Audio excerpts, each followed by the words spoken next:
Hello, everybody, and welcome to Northwest Magic. We're back, baby. We've been gone, and we're back here to tell you about this really cool commander from the new Doctor Who set, WHO. What is it, Howie? It is DAVROS, DALEK Creator. It is 1 blue, black, and red for a legendary artifact creature, alien scientist, 3/4 with menace. He has a lot of creature types. At the beginning of your end step, create a 3/3 black DALEK artifact creature token with menace if an opponent lost 3 or more life this turn. Then, each opponent who lost 3 or more life this turn faces a villainous choice. You draw a card, or that player discards a card. Yeah, so we thought his end trigger was super cool, so we're kind of building around that, adding some cards to help double down on that end of turn trigger. Yeah, make sure it happens every end of turn. Yeah, oh yeah, and maybe even copying it. Who knows? All right, well, let's start with what we're adding. Woo! Speaking of copying some of these really awesome triggers, we decided to throw Strionic Resonator in here. It's just a 2-mana artifact for 2 and a tap.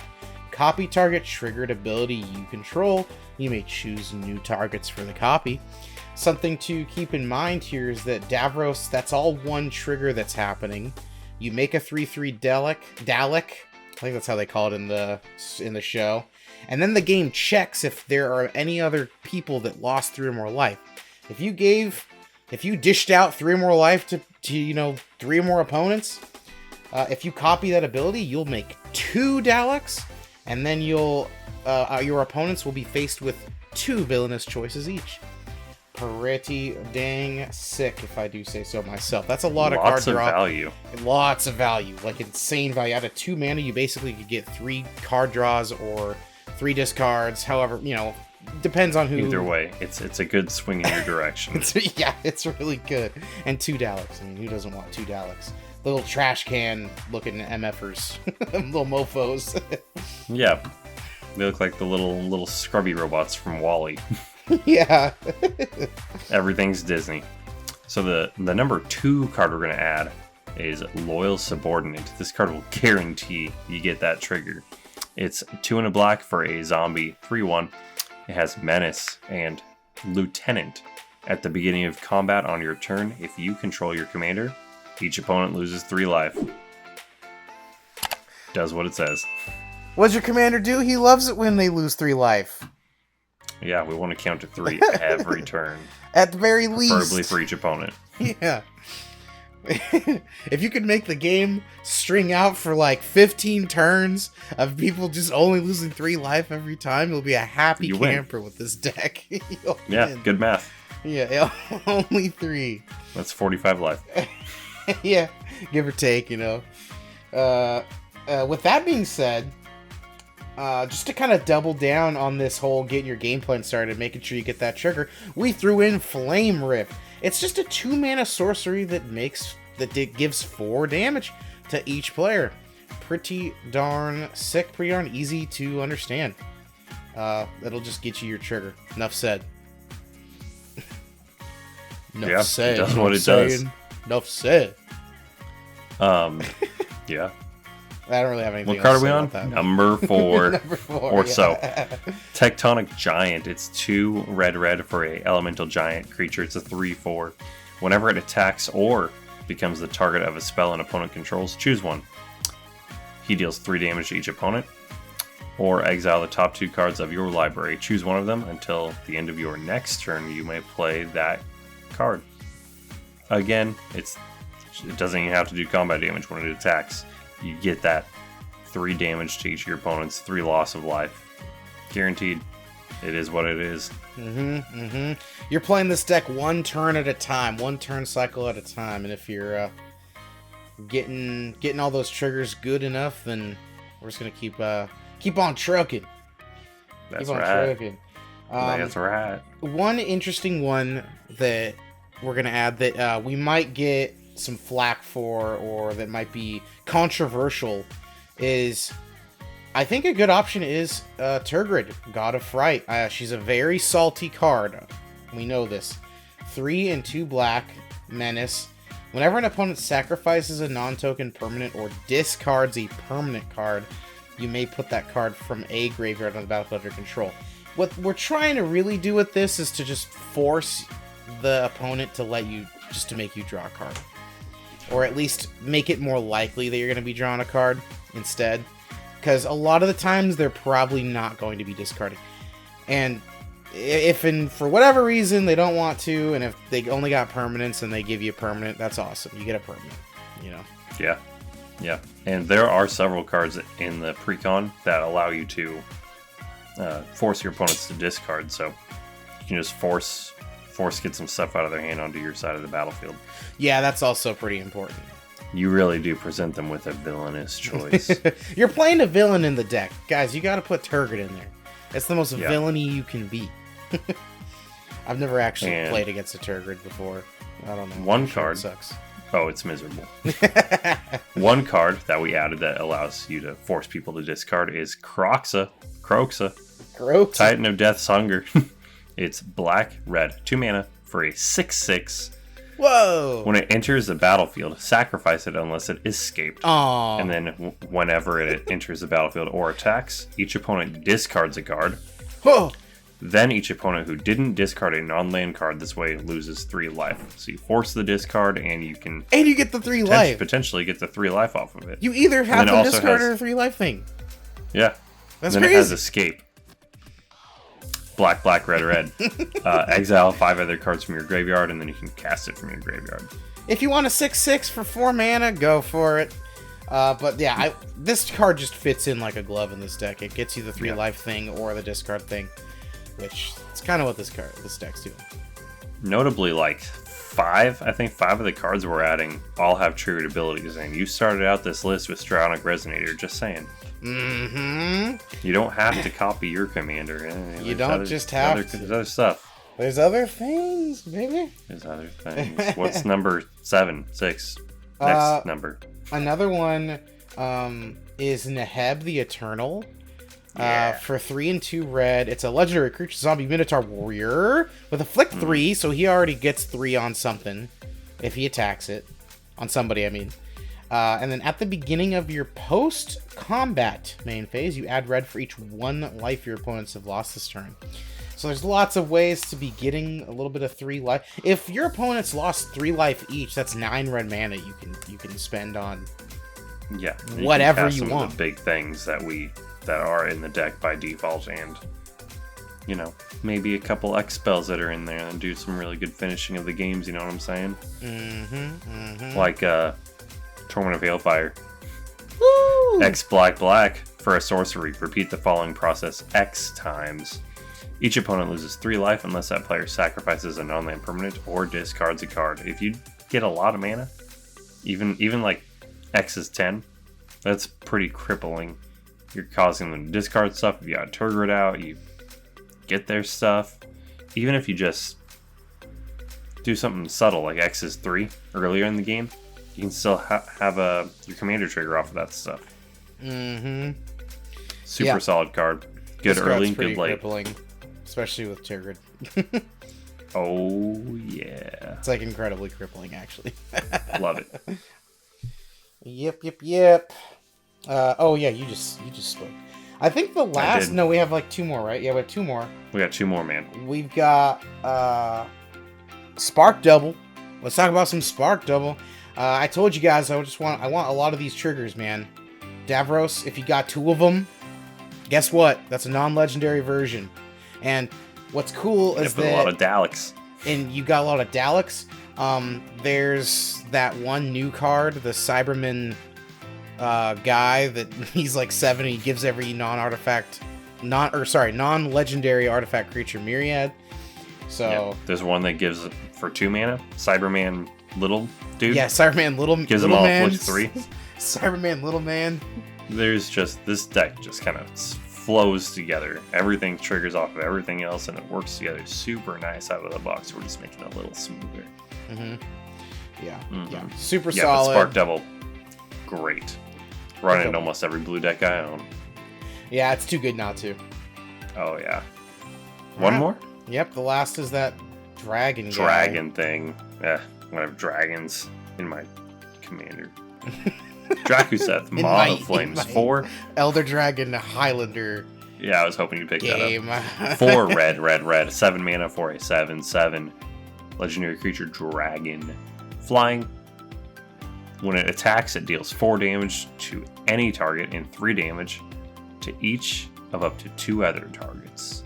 So notably, this will help your commander meet his threshold for his end step trigger, but also it's any target, so you can get rid of some troublesome creatures that are on the board. Ooh. Yeah. Yeah, overall, I was hoping you really picked that up a little quicker than that, brother. Whoa, wait, doing 3 damage or 4 damage to things is good? What? No. That's good. Plus it's 7. It's going to put a lot of, like a 7/7 flyer, it's going to put pressure on the game, which is exactly what I like. I want games to end. Yeah, honestly, So you now- cast something with, and then you have Neheb out, and then you got Drakuseth in your hand, you can cast Drakuseth easy peasy, lemon squeezy. For free, basically. Basically. So we added 10 cards. That means we got to cut 10. I'm going to start with the first one, because I don't like this card at all. It's called Day of the Moon. 2 in a red, 3 mana for a saga. All 3 chapters say, choose a creature card name, then go to all creatures with a name chosen for Day of the Moon. Yes, it goads. It probably will kill a few of your opponent's creatures, but it is too slow and not high impact enough for me. I feel like realistically you're going to kill 2 or 3 things, and it's just not worth it. It doesn't help hit that in-step threshold that you really need to do, because your opponent's goated creature is going to attack not on your turn. So I don't like it. Not in here anyway. Confirmed how he doesn't like it. Confirmed. Yeah, I agree with you. Not much else to be said there. Speaking of things that are kind of not super high impact, but I think is cool, Time Reaper. It's 3 and 2 black for an alien horror with flying and haste, and whenever it deals combat damage to a player, put target face-up card they own in exile on the bottom of their library. If you do, gain 3 life. So this is like one of 4 cards in the entire game now that can take things from exile and put them somewhere else. Super awesome. True. I think that's a super cool thing, and I like that it's just this weird rare thing that not very many cards do. The issue is that trying to find a spot in the 99 for something so incredibly niche is just never really going to happen, especially for me. I'm not going to be putting this in like any deck really, but I think it's awesome. It's kind of neat, but at the same time, what is it even for? It's like if you were playing with sideboards, maybe, but it's your opponent's stuff. It's lame. I don't like it. But it's such a casual format. Anyway, I think it's cool. Art is sick. The next one I'm gonna cut. I don't like that card at all. Time Reaper, it's trash. It's neat, but it's trash. Yeah. The next one I'm going to cut is Hunted by the Family. 5 blue for a sorcery. Choose up to 4 target creatures you don't control. For each of them, that creature's controller faces a villainous choice. That creature becomes a 1/1 white human creature and loses all abilities, or you create a token that's a copy of it. I'm sure this card will swing games. You will play games where this card might win you the game, but you don't really want to rely on what your opponents are doing. It may not be able to do anything for you, or like you get rid of some of their tokens if they're just playing a go wide deck and they have 400 Scoot Swarm. Ooh, you got rid of 4 of them. It's not worth it. Yeah, I could see it being pretty decent, especially if there's enough creatures for it. If you combine this with that new guy that makes it so if they have to make a villainous choice, they got to make another one, you know? Yeah, maybe definitely. I can see this pretty card. Nasty. I can see this card winning games, but I can also see it sitting dead in your hand for a long time and do nothing once you finally get to 7 mana. Yeah, I feel like this would be more of a combo piece than anything, and this deck doesn't combo. It builds. You're a villain. Reed. I'm scary. What's the next cut? I thought, sticking with the blue theme, Renegade Silent. This is an interesting one. For 3 and a blue, creature alien horror.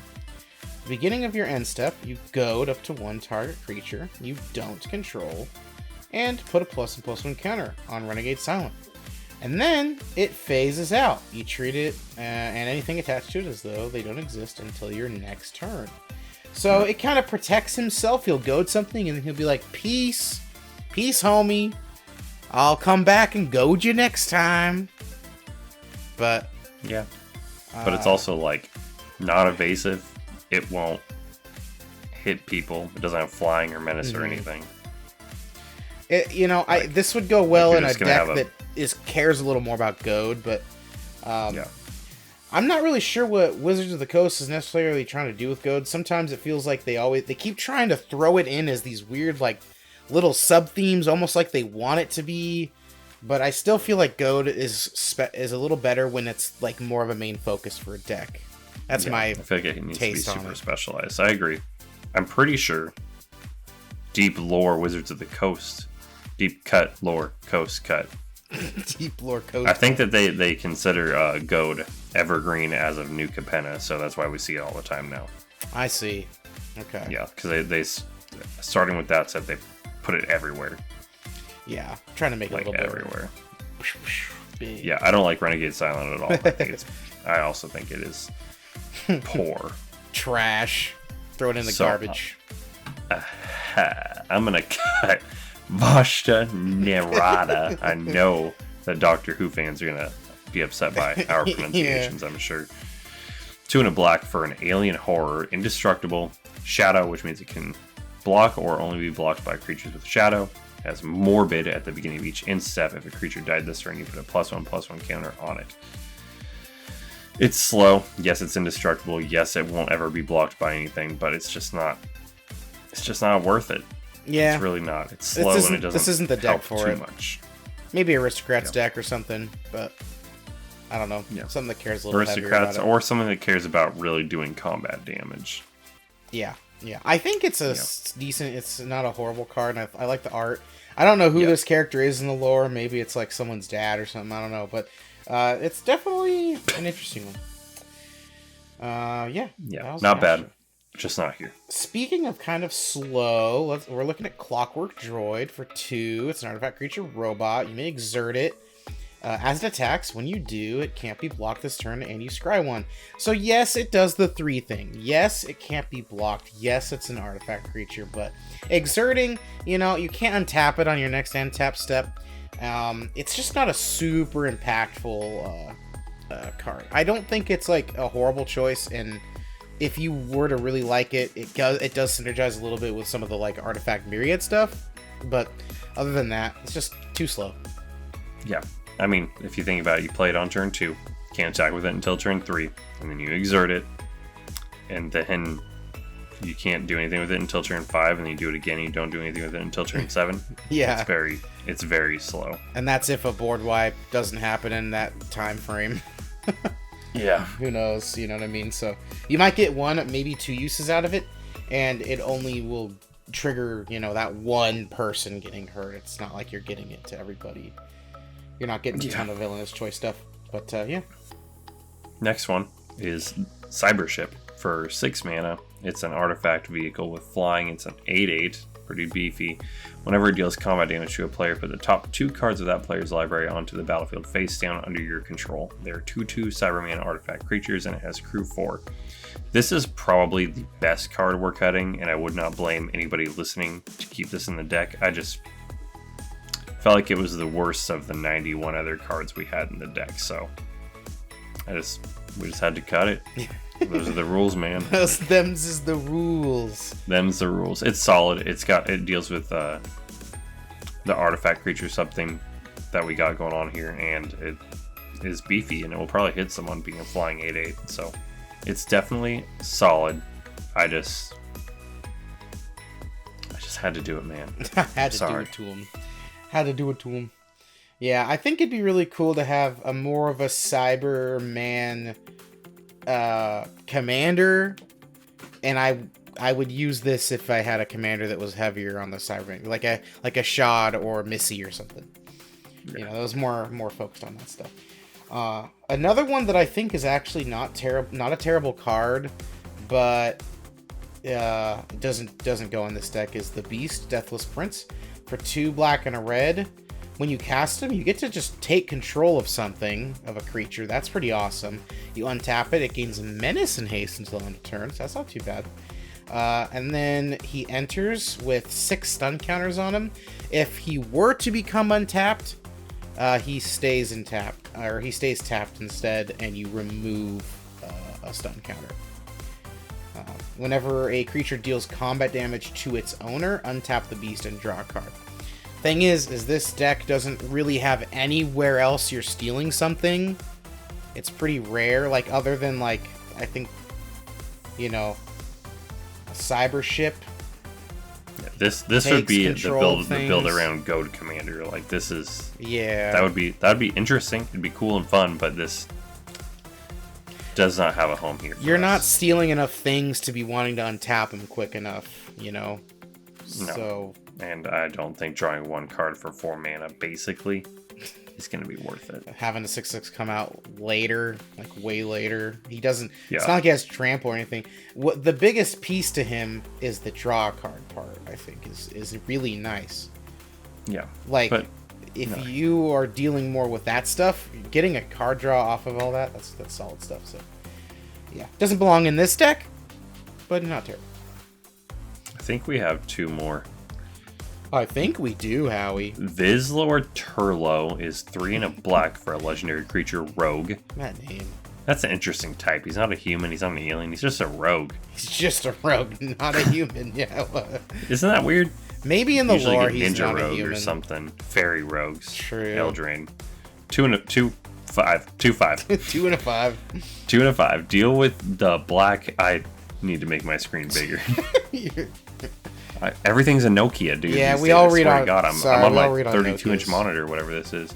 Deal with the Black Guardian. When Vizsla Turlo enters the battlefield, you may have an opponent gain control of it. If you do, it's goaded for as long as they control it.